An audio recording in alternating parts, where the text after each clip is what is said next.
어느덧 시간이 다 되었네요. 이사하고 나서 첫 예배를 이제 이렇게 드리는데 왜 갑자기 이렇게 긴장되고 떨리는지 모르겠지만 그래도 함께 처음을 예배를 드릴 수 있게 되면 너무 감사드립니다. 7월의 코너스는 공간이라는 주제로 함께 예배를 드립니다. 새로운 공간에서 시작하는 이 7월, 새로운 공간 이곳에서도 우리가 사랑의 이야기를 함께 나누며 나아가는 우리가 되기를 소망하며 지금 함께 우리 찬양으로 나아가겠습니다.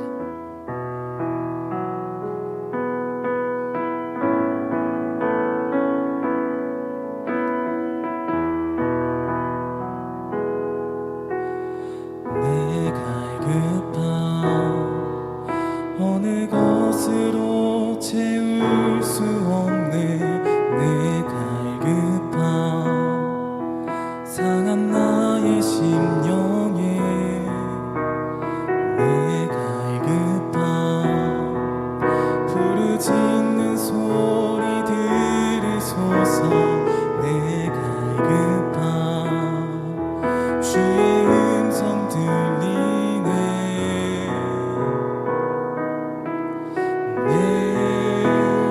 내게로 나오라. 영원히 목마름 전혀 없으니 내게로 나오라. 가까이 생명의 근원 되신 주께. 우리 한 번 더 찬양할까요? 내 갈급함 내 갈급함 어느 것으로 채울 수 없네.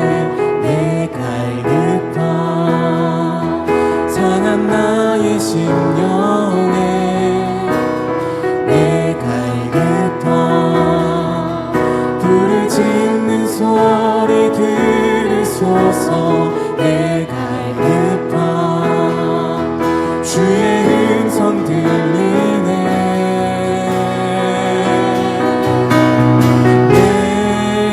내게로 나오라. 영원히 목마름 전혀 없으니 내게로 나오라. 가까이 생수의 근원 되신 주께 내게로 나오라. 영원히 목마름 전혀 없으니 내게로 나오라.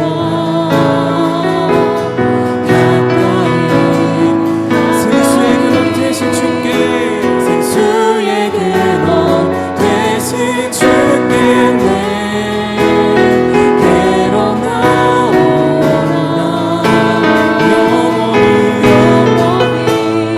영원히 목마름 전혀 없으니 내게로 나오라.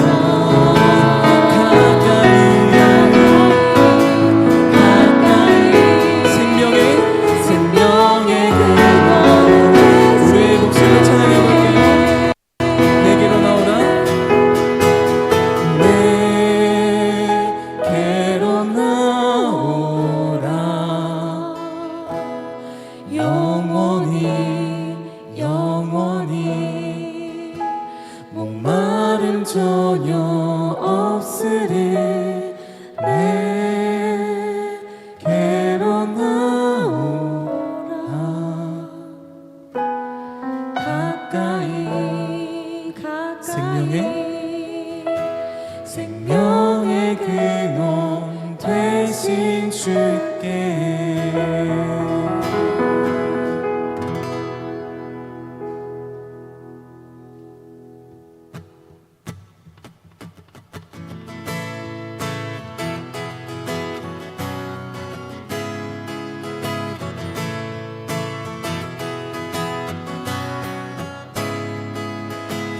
나의 시선이 나의 마음을 향할 때 작고 초라한 모습과 두렵뿐이네.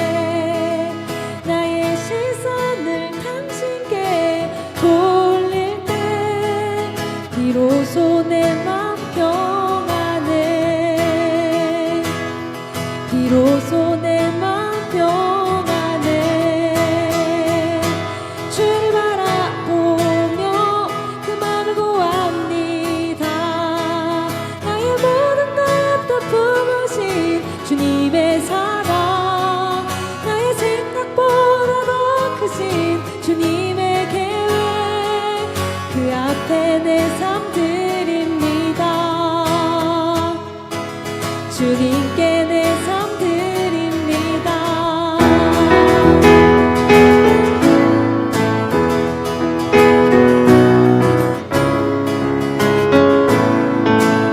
함께 찬양할까요? 나의 시선이 나의 시선이 나의 마음을 향할 때 작고 초라한 모습과 두렵뿐이네. 나의 시선을 당신께 돌릴 때 비로소 내 맘 평안해. 우리 한 번 더 나의 시선이 나의 시선이 나의 마음을 향할 때 작고 초라한 모습과 두렵뿐이네. 나의 시선을 당신께 돌릴 때 비로소 내 맘 평안해. 비로소 내 맘 평안해. 찬양합시다. 주를 바라보며 그 맘을 구합니다. 나의 모든 것 다 품으신 주님의 사랑, 나의 생각보다 더 크신 주님의 계획, 그 앞에 내 삶 드립니다. 한 번 더 주를 바라보며 주를 바라보며 그 맘을 구합니다. 나의 모든 것 다 품으신 주님의 사랑, 나의 생각보다 더 크신 주님의 계획, 그 앞에 내 삶 드립니다. 주를 바라보며 그 맘을 구합니다. 나의 모든 것 다 품으신 주님의 사랑, 나의 생각보다 더 크신 주님의 계획, 그 앞에 우리 목소리로 찬양해봅시다. 주를 바라보며 그 맘을 구합니다. 나의 모든 것 다 품으신 주님의 사랑, 나의 생각보다 더 크신 주님의 계획, 그 앞에 내 삶 드립니다. 주를 바라보며 그 맘을 구합니다. 나의 모든 것 다 품으신 주님의 사랑, 나의 생각보다 더 크신 주님의 계획, 그 앞에 내 삶 드립니다. 주님께 내 삶 드립니다.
섬김이 더 낮은 곳으로 우리의 고백이 더 낮은 곳으로 쓰러져 있는 그들을 향해 당신이 그랬듯 더 낮은 곳 우리 가사에 생각하며 한 번 더 우리 섬김이 우리의 섬김이 더 낮은 곳으로 우리의 고백이 더 낮은 곳으로 쓰러져 있는 그들을 향해 당신이 그랬듯 더 낮은 곳으로 낮은 곳으로 우릴 초대하네 함께하자고 말씀하시네 우리도 예수 그 길을 따라 함께 가길 원하네 낮은 곳으로 낮은 곳으로 우릴 초대하네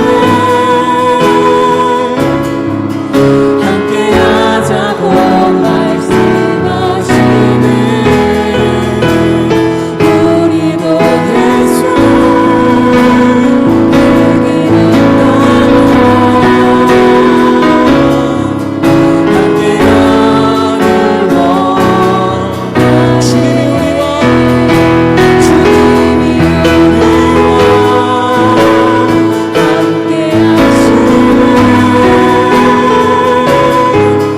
십자가 피 흘린 예수의 손으로 모든 아픔을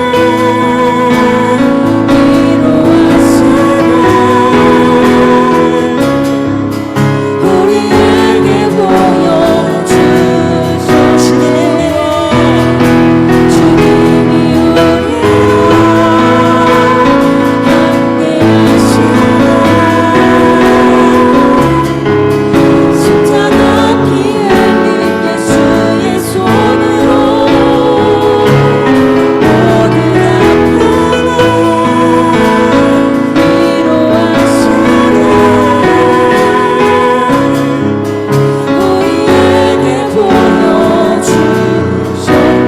주님이 우리와 함께하시네 십자가 피 흘린 예수의 손으로 모든 아픔을 위로하시네 우리에게 보여주셨네 시간 우리가 각자의 모습으로 함께 기도하며 나아가기를 원합니다. 우리는 낮아지기 위해서 예수님의 마음을 담겠다고 늘 고백하며 살지만 우리의 현실 속에서 우리의 삶 속에서 실상 우리의 진짜 모습은 어떠한지 한번 돌이켜보기를 원합니다. 높아지기만을 생각하는 과열되어가는 이 마음들 속에서 우리가 찾아야 하는 것은 어떠한 마음인지를 이 시간 우리가 깨닫게 되기를 원합니다. 예수님께서 그러하셨던 것처럼 낮은 곳을 향해 직접 걸어가셨던 것처럼 시간 우리들의 마음 가운데에도 그러한 동일한 마음이 있게 해달라고 예수님이 낮아지기를 선택하셨던 그 사랑의 마음이 오늘 시간 우리들의 마음 가운데에도 새겨지게 해달라고 이런 마음들을 갖고 각자의 모습으로 함께 기도하며 나아가시겠습니다. 함께 기도하겠습니다. 하나님, 예수님께서 낮아지기를 선택하셨던 것은 마음 가운데 담겨져 있는 그 사랑을 바라보기를 원합니다. 하나님, 어떤 마음으로 길을 걸으셨는지 우리 삶이 그분의 삶과 좀 더 가까워지기를 원합니다. 우리 정말 그 사랑을 함께 하시고 정말 사랑을 나아갈 수 있도록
감사합니다. 오늘도 이렇게 함께 예배할 수 있게 해주셔서 감사하고, 이렇게 구석진 곳이라도 필요한 이들이 있어서 저희가 있게 하시고, 또 이곳에서 이 구석에서 하나님께서 원하시는 그런 이야기가 흘러나갈 수 있도록 함께 해주실 주님 감사합니다. 저희를 새로운 공간으로 이끌어 주셨습니다. 하나님 바라는 것은 우리가 물리적인 공간만 새로워진 것이 아니라 이곳에서 우리에게 바라시는 하나님의 마음을 알게 하시고, 이곳에서 새롭게 우리가 다시 생각했으면 좋겠는 하나님의 뜻이 무엇인지 우리에게 깨닫게 하셔서 하나님의 마음대로, 하나님께서 마음에 원하시는 대로 살아갈 수 있는 그런 코너스가 될 수 있도록 함께 해주세요. 이 새로운 공간에서도 언제나 우리와 곁을 지켜주실 예수님의 이름으로 기도드렸습니다. 아멘. 네, 여러분 반갑습니다. 여기서 인사드리니까 뭔가 더 반가운 것 같습니다. 그리고 뭔가 또 오랜만에 보는 얼굴들이 있고 여러모로 참 좋은 하루네요. 전 공간에서는 그래도 저희가 예배하러 이렇게 앉으면 뒤에 창밖으로 교회도 2개 정도 보이고 했는데, 우리 함께 모인 이 새로운 공간은 뒷배경으로 우리 원불교를 두고 있습니다. 일종의 영적 전쟁으로 생각하는 게 아니라 우리가 함께 친해지고 행복하게 이웃과 잘 지내는 그런 새로운 공간에서의 코너스가 되었으면 좋겠습니다. 저희가 새로운 공간에 온 걸 맞이하여서 나머지 7월 3주 동안의 한 달 시리즈를 공간이라고 하는 제목으로 이야기를 나눠보려고 합니다. 그래서 표지를 이렇게 만들어 봤어요. 굉장히 급하게 만든 것 치고 약간 현대미술 같고 좀 감각이 있죠. 아닌가요? 아닐 수 있습니다. 근데 이게 약간 의미가 있는 거예요. 우리가 흔히 공간이라고 하면은 어떻게 생각을 하냐면 영어로 스페이스 혹은 플레이스 이렇게 생각을 해요. 공간 이꼴 어떠한 장소라고 생각을 한단 말이죠. 근데 사실은 공간이라고 하는 단어를 한자로 풀이해 보면 우리가 생각했던 것과는 정 다른 이야기가 나옵니다. 빌공자에 사이간자를 의미합니다. 비어있는 곳을 공간이라고 말한다라는 거예요. 그래서 사실 저희가 새로운 공간에 왔다고 말하지만 보시면 어떠세요, 여러분? 여기 전혀 비어있지 않아요. 어제 밤부터 해가지고 저희가 지지난주 이사팀 뭐 엄청 저희 고생했잖아요. 심지어 몇몇 친구들은 이삿짐 센터 안 불러도 된다, 우리가 다 할 수 있다, 그리고 이삿날 안 나타난 친구들도 있고, 그렇게 우리가 열심히 공간을 채워놨단 말이에요. 그래서 사실은 여기는 공간이라기보다는 장소가 됐어요. 이제는 여기는 공간이 아니에요. 왜냐하면 비어있지 않거든요. 공간이라는 건 빌공자의 사이간자에서 저기서부터 여기까지 이 사이가 비어 있습니다. 그렇기 때문에 그 말은 이꼴 여기는 비어있기 때문에 쓸 수 있습니다 라는 말을 하는 게 공간이라는 단어라고 해요. 그래서 비슷한 얘기로 우리가 상가를 가면은 여기 공실입니다 라고 이야기를 하잖아요. 여기 비어있는 호실입니다 라고 말하는 것처럼 공간이라는 건 사실은 비어있는 것을 의미합니다. 그래서 저희가 새로운 공간을 맞이해서 어떠한 마음을 우리가 좀 생각해 보면 좋을까 좀 고민을 해보다가, 공간이라는 단어가 가지고 있는 공 그리고 간, 비었다, 사이, 이게 굉장히 우리에게 큰 어떤 도전을 준다라는 생각이 좀 들어가지고 우리에게 지금 굉장히 필요한 마음가짐이라는 생각이 들어서 7월 한 달 동안 공간이라고 하는 단어를 가지고 이야기를 좀 나눠보려고 합니다. 최근에 제 인스타그램의 알고리즘을 장악한 노래가 하나 있습니다. 여러분도 아실까 모르겠습니다. 윤호가 부른 땡큐라고 하는 노래가 제 알고리즘을 장악해버렸어요. 서울은 지금 러브버그가 장악했다고 했죠. 지금 거의 제 인스타그램의 러브버그가 그 노래예요. 뭐 어떤 노래인지 아시나요, 여러분? 이건 첫 번째 레슨 그래서 부르는 그 노래예요. 혹시 나는 이거 뭔지 모르겠다 하시는 분 계시면 여러분은 너무 속세에서 멀어지신 겁니다. 요즘 세상을 장악하고 있는 노래가 이거예요. 그래서 굉장히 듣기 좀 어려운 오글거리는 이런 멜로디와 가사인데, 근데 이게 이상하게 약간 중독성이 있어요. 약간 배꼽 냄새 같은 그런 음악이에요. 근데 이 가사를 살펴보면요, 이런 가사를 가지고 있어요. 이게 윤호 씨가 세상살이를 현명하게 하기 위해서는 이렇게 해야 돼라고 알려주는 가사란 말이에요. 이게 이래요. 첫 번째 레슨, 이건 첫 번째 레슨. 이게 뭐냐면 좋은 건 너만 알기. 이게 첫 번째 레슨이라는 거예요. 그리고 두 번째 레슨, 이제 두 번째 레슨, 그건 뭐냐면 슬픔도 너만 갖기. 그리고 막 노래가 흐른 다음에 드디어 세 번째 레슨으로 뭐라고 하냐면 일희일비 않기. 이렇게 세 가지를 우리에게 가르쳐 주고 있어요. 이 세 가지 레슨인데 사실은 요 첫 번째, 두 번째, 세 번째 레슨이 우리에게 말하는 바가 뭐예요? 결국은 인간은 어떤 불신의 대상이라는 거예요. 인간을 어떤 신뢰의 대상 뭐 그런 게 아니라 결국은 좋은 걸 너만 알아야 돼요. 왜냐면 나 이거 좋은 거 갖고 있다라고 자랑하는 순간 이 불신의 대상인 다른 타자들이 와서 그걸 뺏어갈 수 있다라는 거죠. 슬픔도 너만 갖고 있으래요. 왜요?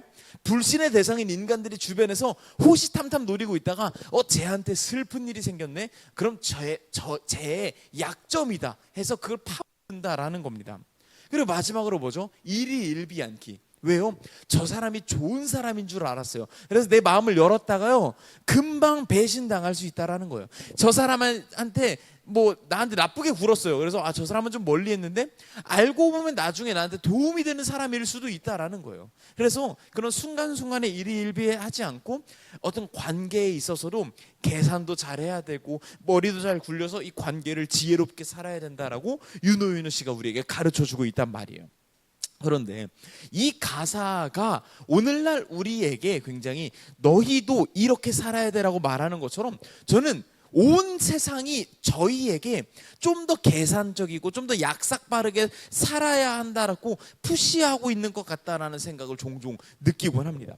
그걸 제가 어디서 굉장히 많이 느끼냐면 SNS를 할 때 많이 느껴요. 특히 인스타그램이라는 SNS를 제가 굉장히 열심히 하고 있는데 거기에 보면은요 요즘에 정말 많은 사람들이 너무나 손쉽게 타인들을 평가하고 있다라는 생각을 종종 해요. 근데 심지어 그게 너 이거 잘한다 멋지다라고 하는 긍정적인 평가가 아니라 굉장히 박한 기준으로 타인을 평가하고 있다라는 생각을 종종 하게 됩니다. 뭐 누가 운동하는 영상 하나만 올려보세요 그러면 그거 자세 그거 틀렸는데요 라고 하면서 수많은 훈수꾼들이 달려오고 뭐 누가 뭐 조금만 더 예쁜 셀카를 올리면 뭐가 문제다 뭐 성괴다 뭐 수많은 막 그런 피드백이 달리고 제가 개인적으로 이제 충격받았던 댓글이 하나 있었는데 그게 뭐였냐면 유튜브에 어떤 분이 스쿼트 영상을 올렸어요. 운동하는 영상을. 근데 수많은 사람들이 와서 자세가 잘못됐다고 혼내키는 거예요. 근데 그 영상이 누구의 영상이었냐면 스케이트 선수 이상화 선수의 영상이었어요. 평생을 스쿼트만 해봤을 그 사람인데 수많은 사람들이 와서 막 욕하는 거예요. 야 그거 잘못됐습니다. 아무리 이상화 선수라고 해도요 그거는 잘못된 거예요. 제 말이 맞아요. 제 말이 맞아요. 이 평가가 온 세상을 가득 채우고 있다라는 생각을 제가 최근에 정말 많이 하고 있어요. 최근엔 또 어떤 교회가 운영하는 인스타그램이었어요. 그래서 교회를 잘 모르고 좀 익숙하지 않은 사람들이 좀 편하게 올 수 있도록 기독교를 주제로 한 좀 재미난 릴스 같은 걸 많이 올리는 그런 교회 계정이었어요. 근데 거기에 어떤 분이 댓글을 다는 겁니다. 정녕 이 영상이 영혼을 구원하는데 무슨 도움이 되죠? 이렇게 댓글을 다신 거예요. 와 너무 박하다 평가가. 궁금한 거예요. 누가 이런 글을 썼을까? 안티 크리스찬이 쓴 걸까? 그분의 계정을 들어가 봤더니 매일매일 성경을 읽고 그 묵상 글을 올리는 것만 그냥 그분의 피드가 온통 매일매일 묵상을 올리는 걸로 되어 있는 거예요.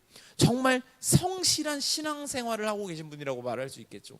하지만 성실한 신앙생활조차도 그것이 평가의 잣대가 되어서 그게 과연 영혼 구원에 무슨 도움이 되죠? 이렇게 차가운 손가락질을 하게 되는 어떤 그런 세상의 모습들을 제게 보게 됩니다. 온 세상이 평가하는 세상이 되어버렸어요.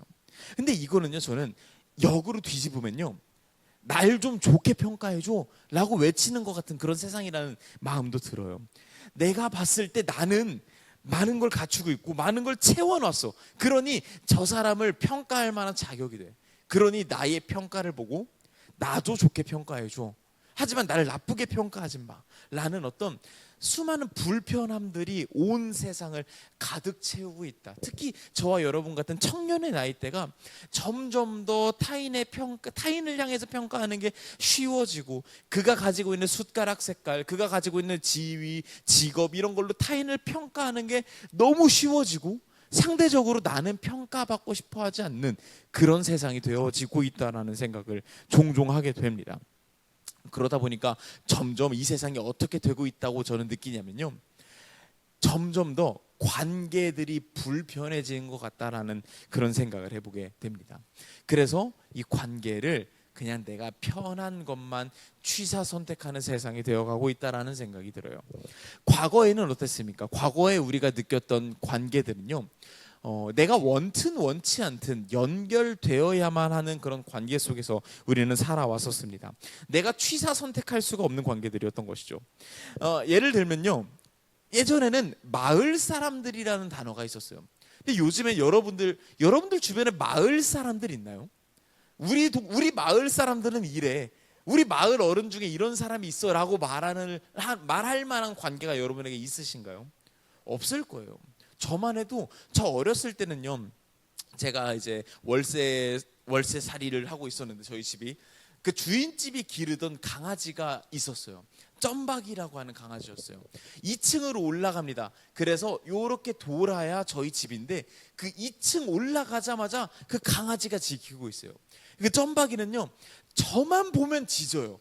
만만했나 봐요. 그래서 제가 계단을 올라가면은 항상 막 왈왈왈 짖었단 말이에요. 제가 초등학교 때예요. 무서웠어요.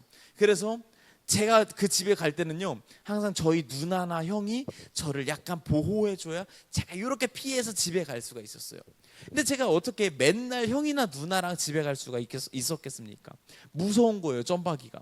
그러면 저는 어떻게 했냐면, 우리 마을에 문화동이거든요. 문화동 천근오거리 그 마을에 1층에 사는 슈퍼 아주머니나 앞에 사는 참기름 아주머니한테 아줌마 저 좀 들어갈 수 있게 도와주세요 라고 하면요, 그래 규용아 하고 저를 점박이를 막아주면서 집에 들어갈 수 있게 도와줬어요.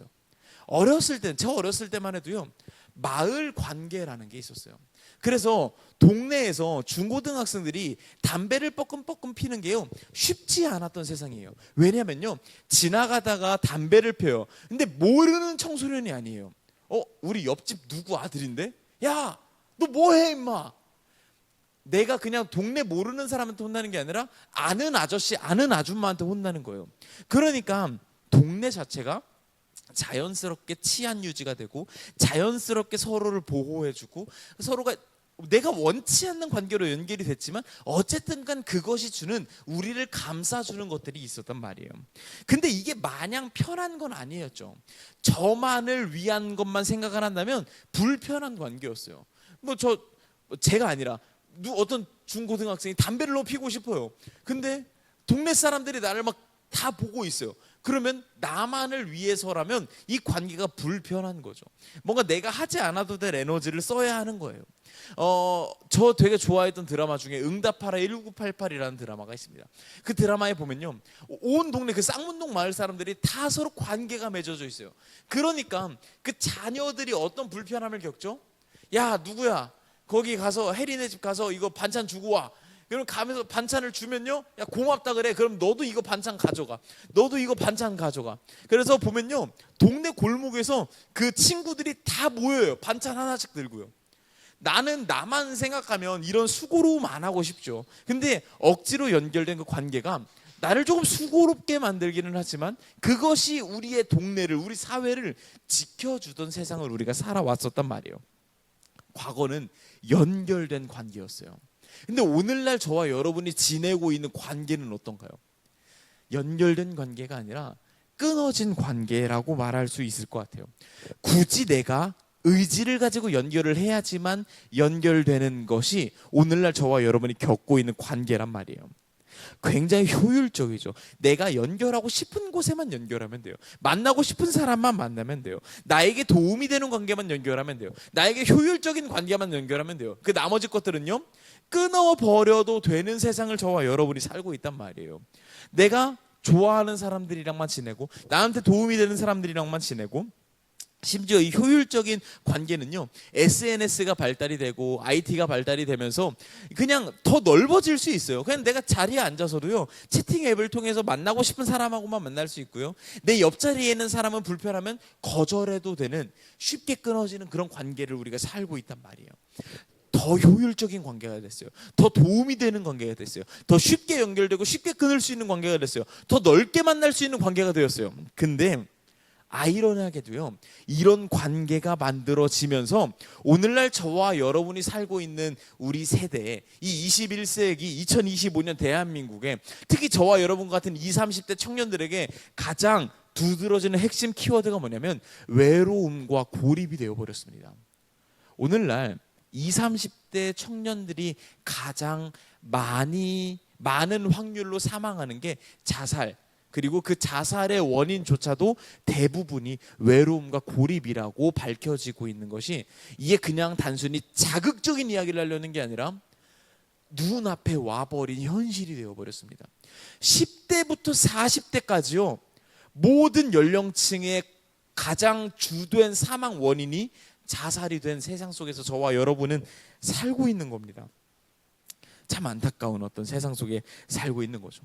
근데 이런 세상을 살고 있는 저와 여러분에게 제가 하고 싶은 가장 중요한 이야기가 한 가지 있는데, 그게 뭐냐면요, 저와 여러분이 아무리 쉽게 끊어지는 세상 관계 속에서 살고 있어도요, 변하지 않는 건요, 산다라는 건 반드시 엮인다라는 것을 의미합니다. 여러분이 살아가면서 아무랑도 엮이지 않고 살아갈 수는 없는 것이 저와 여러분의 운명입니다. 그렇기 때문에 필연적으로 엮여야만 하는 운명들인데, 이걸 의도적으로 거절하고 느슨한 엮임만을 원할래, 내가 취사 선택할래, 이게 반복되다 보니까 여기에서, 이 아이러니에서 외로움, 고독함, 고립감이 오는 것이라는 생각이 저는 들더라고요. 여러분, 저는요, 이건 다소 신학적으로 되게 급진적인 이야기일 수 있지만 저는 이렇게 생각합니다. 관계가 끊어졌다라는 건요, 죄의 결과라고 생각을 합니다. 왜냐하면 제가 성경을 봤을 때요, 하나님께서 세상을 지으시고요, 가장 먼저 하신 건 관계를 맺으셨던 거예요. 하나님이 계셨어요. 하나님도 태초에 하나님과 성령님과 예수님이 관계를 맺으며 지내셨어요. 그런데 그 관계가 너무 행복하더랍니다. 그래서 관계를 계속 맺고 싶어서 인간을 지으셨어요. 만물을 지으셨어요. 그래서 인간과 관계를 맺습니다. 이름을 지어주고요, 내가 너의 자녀다, 너는 내 형상이다, 사랑한다 고백하시면서 관계가 맺어지고요, 그리고 그 인간과 만물을 관계 맺어주셨어요. 야, 너네 인간들 내 형상이니까 봐라, 이 만물들 네가 관리하게 할 테니까 네가 이름도 지어줘, 네가 관리해. 온갖 관계가 태초에 만들어졌단 말이에요. 그런데 이 세상에 죄가 들어오고 나서 벌어진 세 가지 현상이 있는데, 그게 뭐냐면요, 첫 번째는요, 인간과 하나님 사이의 관계가 끊어졌습니다. 너희와 내가 죄로 인하여 끊어졌고 에덴에서 쫓겨나게 됐다라고 하나님께서 이야기를 합니다. 그리고 두 번째로 어떤 일이 벌어졌나요? 인간과 인간 사이의 관계가 끊어졌습니다. 아담과 하와가 서로를 탓하기 시작을 했고요, 그리고 그 밑에 후손들도 부모로부터 고통을 주고받는 관계가 되어버렸습니다. 인간과 인간 관계 사이에서도 어떤 관계가 흐트러지기 시작을 했고요, 그리고 마지막으로요, 인간과 자연 사이에서도 관계가 끊어집니다. 자연은 인간에게 가시덤불을 주고요, 인간은 그 자연을 짓밟으면서 살아가게 될 거라고, 그게 죄의 결과라고 성경은 우리에게 말해주고 있습니다. 저는 어쩌면요, 관계가 끊어지기 시작했던 것, 오늘날 우리가 지금 서로의 관계가 끊어져 가고 있는 이런 모양새는요, 에덴 동산에서부터 시작된 결과라고도 생각이 들더라고요. 물론 저와 여러분 살고 있는 오늘날 이 세상은요, 그게 훨씬 더 가속화됐어요. 관계가 느슨해져도 상관없고, 저 사람과 내가 필요로 의한 관계로만 맺어도 아무 상관없다라고 말하는 게 점점 더 노골적이어지긴 했지만요, 저는 이게 태초로부터 지금까지 계속해서 반복되고 있는 죄의 결과라는 생각이 듭니다. 그리고요, 그건 어디서도 등장하냐면요, 성경에서도 이 관계가 끊어져 버린 어떤 한 인물에 대한 이야기가 나오더라고요. 오늘의 본문인데요, 누가복음 말씀입니다. 저와 여러분이 번갈아 가면서 읽어보겠습니다. 제가 먼저 읽겠습니다. 예수님께서 여리고에 들어가 거리를 지나시던 중이었습니다.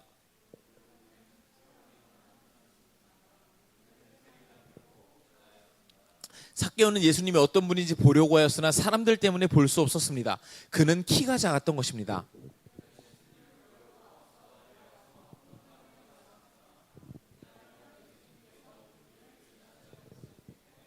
예수님께서 그곳에 이르러 위를 쳐다보시고 삭개오에게 말씀하셨습니다. 삭개오야, 어서 내려오너라. 오늘 내가 너의 집에 묵어야 하겠다.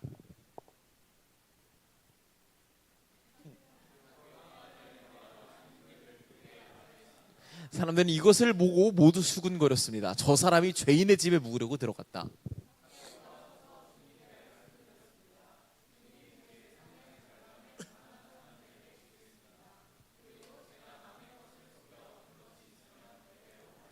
같이 읽겠습니다.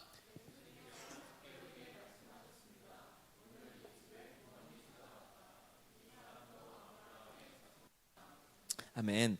삭개오의 삶의 과거는 우리가 알 수가 없습니다. 그가 어떻게 살아왔는지는 모릅니다. 그런데 그가 현재 어떤 삶을 살고 있는지는 본문을 보면 알 수가 있는 거죠. 그의 직업은 세리장이라고 합니다. 그 세리도 아니고 세리장입니다. 제가 예전에도 말씀드린 적이 있는데 이때 당시에 이스라엘은 로마 치하에 있었습니다. 그리고 로마는요 굉장히 지혜롭고 똑똑하게 속국들을 다스렸습니다. 그래서 어떻게 했냐면요, 우리에게 로마에게 세금을 갖다 바쳐야 하는, 세금을 징수해서 바치는 세리를 뽑는데요, 언제나 그 세리는 어디서 뽑았냐면요, 그 동네에서 뽑았습니다. 그 동네에서 가장 앞잡이 노릇을 잘하는 사람을 뽑아서 그를 세리로 뽑았고요, 그 세리들 중에서도 가장 앞잡이 노릇을 잘했던 게 세리장이었던 겁니다. 지금 삭개오는 그런 삶을 살았던 겁니다. 삭개오의 삶에는요 그저 자기 자신을 위한 것이 우선되었던 것입니다. 과거에 그가 숱한 어떤 선택들을 했겠죠. 그러면서 그 결과로 현재 세리장이 됐던 것이겠죠. 그러나 그 세리장이었던 삭개오가 했던 선택들은요 오직 나를 채우기 위한 선택들을 아마 했을 거라는 생각이 듭니다. 그가 마을에 거하면서 수많은 관계들이 있었을 겁니다. 내 옆집 사는 순득이, 내 앞집 사는 철순이 많이 있었겠죠. 근데 그들이 세금을 많이 걷어서 당장 먹고 살 길이 없고 자녀를 굶겨야 되고 그런 것들보다 내가 이 사람들에게 얼른 빨리 거둬서 나를 보호해줄 로마에게 잘 갖다 내는 것, 이거 내가 잘하면 나를 위한 삶을 잘 만들어낸 걸 거야. 물론 여러 가지 관계들이 끊어졌겠죠. 그 사이에서 무슨 상관이에요? 효율적 관계들이 남아 있는데요. 로마 이 정부 당국들은요 나를 예쁘게 봐주는데요. 그래서 나한테 잘해주는데요. 세리장까지 세워줬는데요. 이미 수많은 관계들이 끊어졌어도요 나를 위한 것들은 내 삶에 가득했던 것이 삭개오의 삶이었습니다. 그래서 그는요 알 바 아니었어요. 끊어진 관계들이요 나랑 상관없는 것들이었습니다.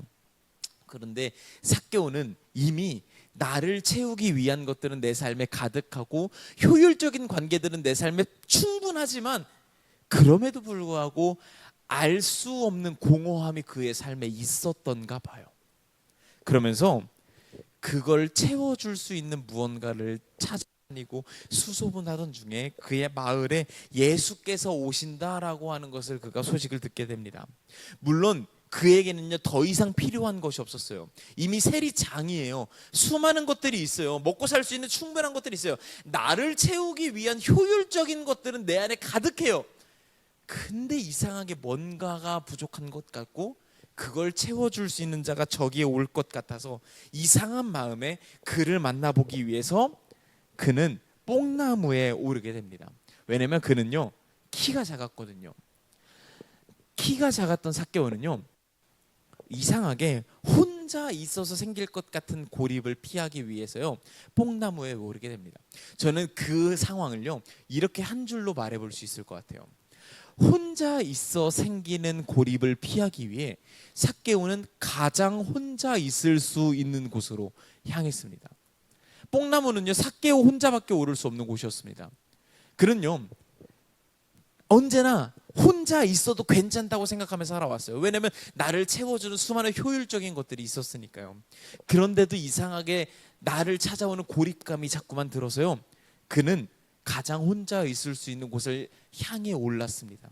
남들이 비웃었겠죠. 야 저거 세리장 저거 올라가는 꽁무니 봐라. 저기 키 조금 해가지고 저기 올라가려고 애쓰고 있다. 근데 거기서는요 가장 혼자 있을 수 있는 곳이었고요. 그곳에서 예수님이 삭개오를 만나 주셨습니다. 삭개오의 집에 가서 자겠다고 예수님께서 말씀하셨어요. 어떤 일이 벌어졌는지는 저희는 잘 모릅니다. 성경에 적혀 있지 않으니까요. 그러나 우리가 알 수 있는 게 한 가지 있는데 그게 뭐냐면요, 뽕나무에서 예수님을 만난 삭개오는 변했다라는 것입니다. 어떻게 변했나요? 오직 나를 채우기 위해서 이 인사이드로 시선이 향하고 애씀이 향하고 노력이 향했던 그의 인생이요, 그 자신의 가득 채웠던 곳간을 열어서요, 그 곳간을 비우기 시작을 합니다. 나눠주기 시작을 합니다. 세상을 향해서 흩뿌리기 시작을 합니다. 그의 삶이 그렇게 변화되기 시작을 했습니다. 세상이 되게 저는 재밌다라고 생각이 드는 게 하나 가지 있는데, 그게 뭐냐면요, 아까 저 말씀드렸죠. 오늘날 우리가 살고 있는 세상이 더 효율적이어야 돼. 더 너를 채워야 돼. 너 사람들이 평가할 거니까 더 좋은 너가 되어야 돼. 자기 개발해야 돼 라고 말하면서요, 동시에 그게 오르면 오를수록요, 그게 핵심 키워드가 되면 될수록요, 반대로 이런 키워드들이 요즘에 굉장히 유행이라고 해요. 낭만, 어른, 이 두 가지 키워드가 오늘날 우리 청년들에게 굉장히 큰 키워드가 되고 있다라는 생각이 듭니다. 닮고 싶은 어른이 있었으면 좋겠다라고 청년들이 숱하게 말한다라고 해요. 나에게 내 주변에 멋있는 어른이 있었으면 좋겠다. 그를 닮았으면 좋겠다. 나는 되게 치열하게 살고 있고 효율적으로만 살고 있는데 뭔가 낭만적으로 살고 있는 어른이 우리의 삶 가운데 있으면 되게 그 사람 닮고 싶다라고 외치는 아이러니한 세상 속에서 저희는 살고 있어요. 삭개오에게도 그런 것이 필요했던 것은 아닐까라는 생각이 듭니다. 효율만 찾아가고 나를 채우기만 급급했던 그의 인생에 뭔가 나의 주변에 조금 낭만이 있어도 괜찮아, 내가 그렇게 살아보니까 괜찮더라 라고 말해주는 어른이 한 명 있었으면 좋겠다라고 삭개오는 생각했던 것 같고요. 아마 예수 그리스도가 삭개오에게 그런 사람이 되어주었던 것은 아닐까라는 생각이 듭니다. 예수님은요, 굉장히 낭만적인 사람이었습니다. 99마리의 양이 여기에 있으면요, 이 99마리의 양을 지키는데 급급해도 문제가 없어요. 오늘날 세상은요, 그게 올바르다고 말해요. 하지만 예수님은 잃어버린 한 마리 양을 찾아서 먼 길 떠나는 낭비와 낭만을 추구했던 인생이었습니다. 그는요, 채우기 급급했던 사람들 틈에서요, 비우기 급급했던 인생을 살았던 분이었습니다. 근데 그게 어디까지 비워졌냐면요, 목숨까지도 비우셨을 정도로 그는 낭만적인 어른의 삶을 살았습니다. 저와 여러분이 참으로 채우기만을 급급해야만 하는 이 세상을 살고 있을 때 그 정반대 지점에 있는 분이 바로 예수 그리스도였다는 생각이 듭니다. 오늘 저는 설교를 통해서 어떤 이야기를 하고 싶은 걸까요? 우리 코너스도 많이 비웁시다. 남들에게 나눠줍시다. 나를 위해서 채우기만 급급한 삶이 아니라 타인을 위해서 비워주는 삶을 삽시다 라는 이야기도 맞아요. 그런 이야기도 하고자 하는 거고요. 우리는 궁극적으로 그런 모양새가 되었으면 좋겠기도 해요. 근데 오늘은요, 좀 전에 말씀드렸다시피 이 새로운 공간에서 이 코너스 교회를 향해서 하나님께서 어떤 말씀을 하실까가 너무 고민이 많이 됐었어요. 그러면서 저는 이런 생각이 들더라고요. 하나님께서 우리에게 바라시는 이 새로운 공간을 허락하신 이 코너스를 향해서 하나님께서 바라시는 것은 무엇일까? 바로 이곳이, 이 코너스 처치가 뽕나무 같은 역할을 했으면 좋겠다라고 우리에게 말씀하시는 것 같다는 생각이 들었습니다. 가장 혼자 있을 수 있는 공간, 여기에서 남들의 평가, 남들의 잣대, 너 얼마나 채웠니, 얼마나 네 안에 찼니, 그런 평가들로부터 벗어나서 그냥 온전히 나로 있어도 괜찮은 공간, 그냥 온전히 나 혼자 있어도 안전한 공간, 바로 그런 공간이 이 코너스가 되었으면 좋겠다. 이 새로운 공간을 허락하신 하나님의 바라심이 여기에 있다라는 생각이 듭니다. 그래서 저희는요, 굉장히 어떻게 보면 낭만적인 혹은 낭비적인 공간이 여기에 굉장히 많이 있어요. 아직 채워지지는 않았지만 이곳은요, 이름하여 사색존이에요. 우리 명의가 정말 심혈을 기울여서 꾸미고 있는 공간이에요. 여기는 나중에 어떻게 꾸며질 거냐면요, 이 안에 들어가서 혼자 있어도 괜찮은 공간이 될 것입니다. 또 어디가 낭비가 가득한가요, 여러분? 여기 보세요. 이 아이들이 있는 공간. 요만한 아이들 2명이 이 안에 들어와 있어요. 그 두 아이들을 위해서 저렇게 넓은 공간을 빼놨습니다. 근데요, 엄마들이 예배하기에 좋은 공간이 있었으면 좋겠다는 생각이 들어요. 낭비죠, 낭만이죠. 하지만요, 그런 공간이 필요한 교회가 있었으면 좋겠다라는 생각이 듭니다. 이곳에, 이 중리동에 정말 많은 청년들이 배회하고 있다고 지난주 김기중 목사님께서 저에게 이야기를 해주셨어요. 이 대전 땅에도 교회를 갔을 때 자꾸만 뭔가 교회에서도 채워야 한다라고 하는 어떤 강박들을 듣고 느끼고 있는 수많은 청년들이 있다라는 생각이 들어요. 뭔가 오늘 예배를 받아야 해. 뭔가 내가 감정이 이만큼 채워줘야 돼. 오늘 여기서 뭔가 예배를 성공해야 돼. 섬겨야 돼. 뭔가를 해야 될 것 같은 채움을 자꾸만 강요받는 어떤 세상 속에서, 그런 교회들마저도 그렇게 살고 있는 세상 속에서 이 중리동 구석에 있는 이 코너스라고 하는 교회는 그러지 않아도 괜찮은 교회, 채워지지 않아도 괜찮은 교회, 조금 나눠줘도 괜찮은 교회, 혼자 있어도 안전한 교회, 그런 곳이 되었으면 좋겠다라는 생각이 들고요. 그걸 위해서 코너스는 앞으로도요 계속해서 비워내는 교회가 되었으면 좋겠다라는 생각이 듭니다. 결국은 비워야 타인의 자리가 만들어지는 법이기 때문입니다. 이곳에서 혼자 있어도 채워지지 않아도 괜찮고 안전해라고 하는 마음을 느끼는 우리는 삭개오가 예수님이 곁에 오자 그런 안심을 느끼고 나서 스스로를 채우지 않아도 된다고 결심하고 타인들에게 자리를 내어주었고요. 그리고 그 자리에 아마 타인들이 와서 앉을 수 있었을 거예요. 그러면요, 삭개오는 다시 어떤 역할을 했을까요? 예수님과 같은 역할을 했겠죠. 예수님처럼 그 타인의 곁에 서서 괜찮아, 내가 있으니까 채워지지 않아도 돼, 급급하지 않아도 돼. 그러면 그 사람은, 그 사랑을 받은 그 사람은 또 한 번 타인에게 나눠주겠죠. 그러면 그 사람은 또 누군가의 곁에 설 겁니다. 저희 교회는 이거를요 사랑의 선순환이라고 부르고 있습니다. 예수님께 받은 사랑으로 내가 채워지지 않아도, 남들처럼 다 채워서 좋은 평가를 받지 않아도 이미 충분한 사랑을 받는구나라는 걸 깨닫고, 그 때문에 내가 다시 비울 수 있을 때, 그때 그 비움으로 인하여 그 자리에, 그 비어진 자리에 타자가 와서 앉고, 타자가 나로 인하여 사랑을 느끼고, 그 사랑을 느낀 타자가 또 한 번 자신을 비우고, 그 자리에 또 누군가 와서 앉을 수 있는, 이것이 반복되는 것이 저는 사랑의 선순환이라고 생각을 합니다. 저는 우리가 뽕나무가 되어주는 교회가 되었으면 좋겠습니다. 마지막으로 이거 하나만 이야기 드리고 오늘 설교를 마치려고 합니다. 저는 개인적으로 우리 코너스 안에 누군가에게 뽕나무가 되어주고 있는 사람을 뽑으라면 가장 두드러지게 떠오르는 두 사람이 있습니다. 누구냐면 명희와 성한이입니다. 저는 그 집은 그야말로 뽕나무라고 생각이 듭니다. 개인적으로 저는 어떤 채무감 같은 게 있어요.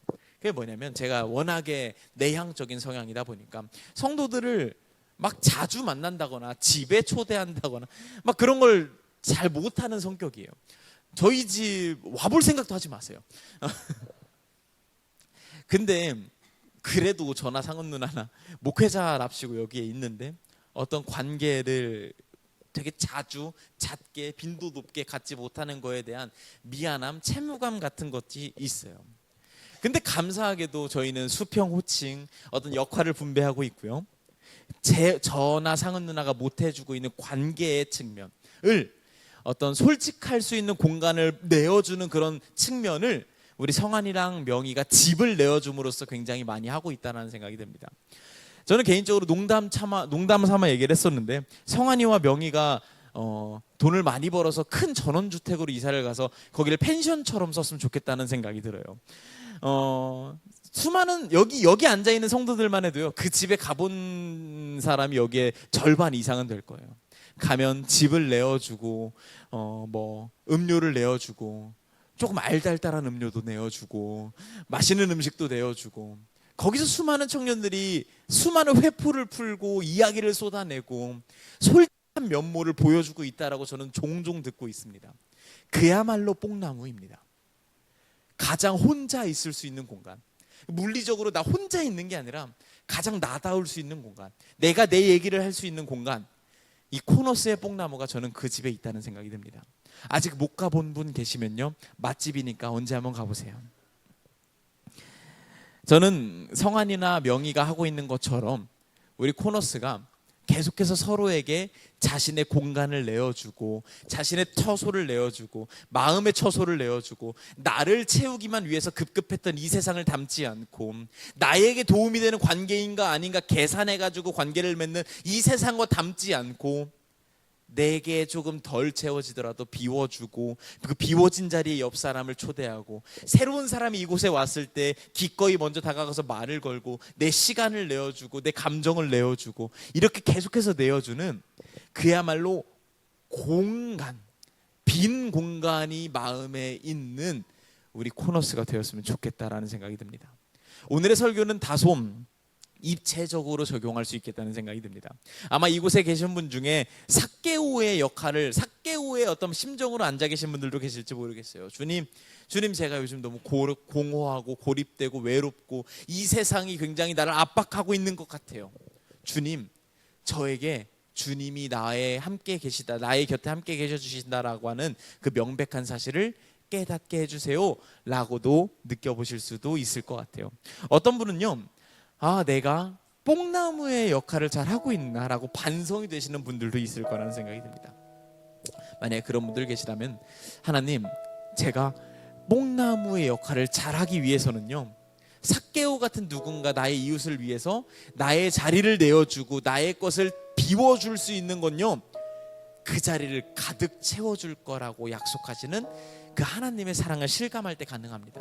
주님, 저 뽕나무의 역할을 하고 있으니 저에게 하나님의 사랑을 느끼게 해주세요 라고도 기도할 수도 있을 것 같아요. 또 어떤 분은 이렇게도 적용할 수 있을 것 같습니다. 나의 인생의 낭만적인 어른이 되어주시는 예수 그리스도가 실감되게 해주세요. 그를 닮을 수 있는 어떤 다짐을 할 수 있게 해주세요 라고도 기도할 수 있을 것 같아요. 마지막으로 이 얘기 드리겠습니다. 비울 때 자리가 생깁니다. 채웠을 때는 결코 옆에 사람을 위해서 자리를 내어줄 수가 없습니다. 지금 코너스 저 구석을 보면요, 쓰레기가 가득합니다. 저기에는요, 아무도 가서 앉을 수가 없습니다. 저기를 비워야 저기에 사람이 들어가서 설거지를 할 수 있게 됩니다. 예배를 마치고 이따 저거 쓰레기 치울 건데 함께 해주셨으면 좋겠습니다. 이 시간에 함께 적는 기도를 할 수 있었으면 좋겠습니다. 기도하실 때, 하나님, 저는 비울 때 자리가 만들어진다라는 걸 알면서도요, 오늘날 이 세상을 살아가다 보면 비운다라는 건 너무너무 큰 용기가 없는 한 불가능한 일인 것 같다고 생각을 했었습니다. 하지만 주님, 이 시간 기도합니다. 주님께서 나의 마음을 이 세상이 채워줄 수 없는 곳으로 채워준다라고 하는 그 약속을 내가 믿고 따를 때 기꺼이 그 약속을 믿음으로써 나의 것을 비워주고 그 빈자리에 다른 사람을 앉힐 수 있을 것 같습니다. 하나님, 삭개오가 올랐던 뽕나무와 같은 교회가 되었으면 좋겠습니다. 자신의 모습을 있는 그대로 내어주어도 문제없는 그런 우리 코너스가 되었으면 좋겠습니다. 그것을 위해서 내가 조금이라도 일조할 수 있게 도와주세요 라는 마음으로 이 시간 적는 기도로 함께 하나님께 기도 올려드리도록 하겠습니다.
전혀 없으니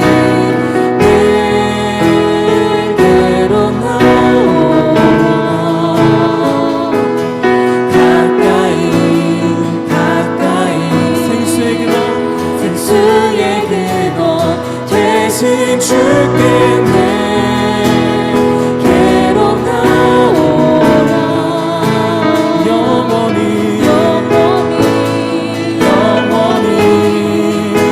목마름 전혀 없으니 내게로 나오라.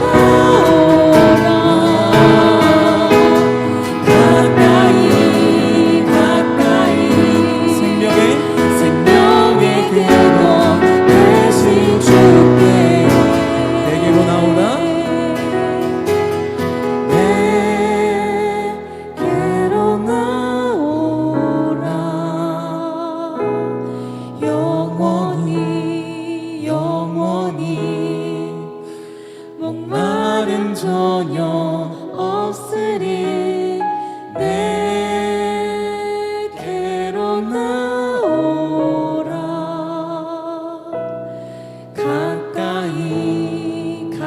가까이 생명의 근원 되신 주께.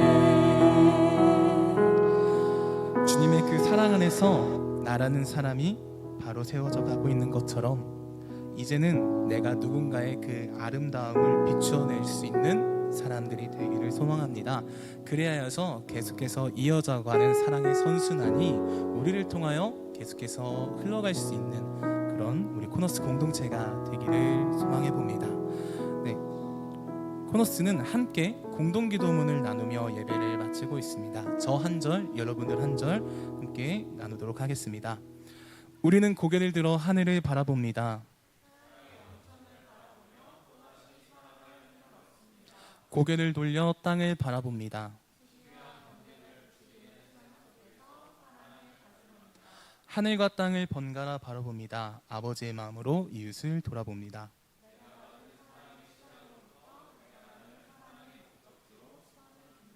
움켜잡기보단 펴서 나누기를, 불편함을 감수하고 진리에 용감하기를.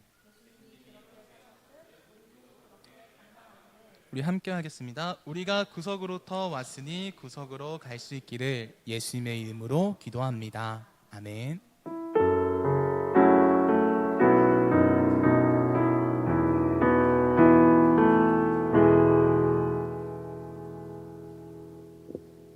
네, 7월의 광고 시간입니다. 이렇게 이사 온 곳에 또 와주신 모든 분들께 너무 감사드리고요. 저희 코너스 가치들 잠깐 나누고 또 시작해 보겠습니다. 왜냐면은 벌써 이제 하반기가 시작되었기 때문에 오랜만에 좀 나눠보도록 하겠습니다. 저희 코너스의 가치는 총 5개인데요. 첫 번째로는 이제 사랑의 선순환. 그래서 저희가 구석으로부터 왔으니 구석으로부터 하나님께서 우리를 불러주셨고 다시 사랑받은 우리가 다시 구석으로 가자라는 의미에서 이제 선순환이 이루어졌으면 좋겠다라는 의미에서 이제 사랑의 선순환 모토로 하고 있고, 그리고 저희는 누군가가 우리를 봤을 때 아, 저기 정말 교회답다, 교회처럼 아름답다라고 할 수 있도록 이제 저스트 코너스라고만 하고 있습니다. 그리고 더 구석에 있는 분들을 위해서 5시 예배를 드리고 있고요. 저희 오늘 이상은 전도사님과 그리고 오늘 말씀 전해주신 이규영 목사님이 함께 상호 견제 보완을 위해서 공동 목회를 하고 계십니다. 이번에 이사를 하면서 느꼈는데 확실히 공동 목회하길 잘했다. 네, 한 명만 있었으면 너무 힘들었겠다라는 생각이 들더라고요. 그래서 공동 목회 너무 좋고요. 그리고 마지막으로는 이제 서로 이제 형, 누나, 오빠, 동생, 네, 수평 호칭으로 이제 얘기를 하고 있다라는 것. 그래서 저희 이사도 왔고 또 코너스가 점점 더 좋은 교회가 될 수 있도록 많은 기도와 격려 부탁드립니다. 두꺼비 창포는 이제 더 이상 주차하실 수 없습니다. 아시죠? 뒤에 주차장, 공영 주차장과 일찍 오신 분들이 앞자리 맡으실 수 있는데 아마 못 맡으실 거예요. 왜냐면 차장팀 먼저 올 거거든요. 그래서 맘 편히 주차로 이동해 주시면 감사하겠습니다. 네, 다음 광고는요. 오늘 예배 후 나눔 없습니다. 네, 너무 아쉽죠. 왜냐면 먼지가 여전히 많습니다. 그래서 오늘은 함께 청소를 좀 하고 좀 택배들을 좀 빼서 좀 조립하는 시간을 가지도록 하겠습니다. 그리고 저희 오늘 다들 주보 받으셨겠지, 오늘도 예쁜 주보를 받으셨겠지만 거기에 QR코드가 있습니다. 그래서 오늘 처음 오신 분들 저희가 등록하라는 의미가 아니고요. 오늘 예배 어땠는지 피드백을 좀 받고 싶어요. 그래서 익명이니까 마음 편하게 좀 남겨주시면, 네, 주보 맨 앞장에 QR코드 있거든요. 네, 듣고 계시죠? 네, 꼭 해주세요. 네, 그리고 이제 벌써 하반기가 시작됐으면 7월이라서 이제 6개월 동안의 조가 이제 해체되고 새로운 조로 바뀔 예정입니다. 그래서 오늘까지 그 전조랑 밀린 이야기를 좀 나누시고요. 다음 주부터는 새로운 조를 만날 거니까 많은 기대해 주시고, 혹시라도 나는 이 사람과 떨어지고 싶지 않다, 뭐 나는 좀 이 사람이랑 얘기해보고 싶었다 하시는 분들 있으면 이제 미리 연락 주시면 감사드리겠습니다. 네, 광고는 여기까지고요. 네, 안전하게 돌아가시고 또 오늘도 은혜 많이 받으셨기를 간절히 소망해 봅니다. 네, 저희도 저 안에서 너무나 은혜 많이 받았습니다. 감사합니다.